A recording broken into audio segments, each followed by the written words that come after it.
Žodžiai aš esu. Daug kartų jie pasirodo Evangelijoje pagal Joną.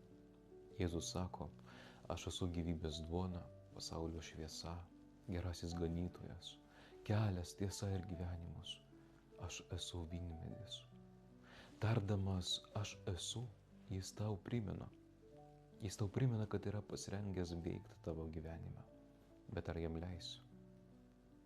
Ar leisi jam apšviest tavo gyvenimą savo šviesa, parodyti kelią, kai nežinai kur eiti, pamaitinti tavo pavargusią širdį, kai jinai jau nebesugeba plakti tavo krūtinėje.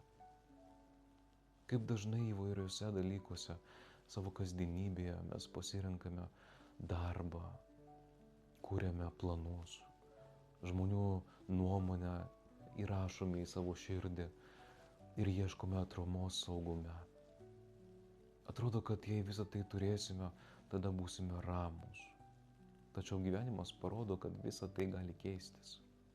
Sėkmė, kurią įgavome, gali praeiti, žmonių nuomonė gali pasikeisti ir galim būti vėl palikti. Tai, kas šiandien atrodo tvirta, rytoj gali išnykti. O Jėzus sako paprastai, prisimink, aš esu, ar nepamiršai? Tai reiškia, aš esu su tavimi, kai visi paliko.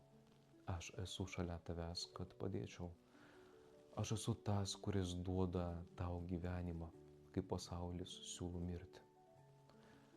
Stabtelk šiandien ir pagalvok, ar tavo gyvenime Jėzus tikrai yra. Tikrai yra tas, kuris yra tavo kelias, tavo šviesa ir tavo gyvenimo šaltinis, kuris teikia gyvenimą. Palaimintos dienos ir gero apmąstymo.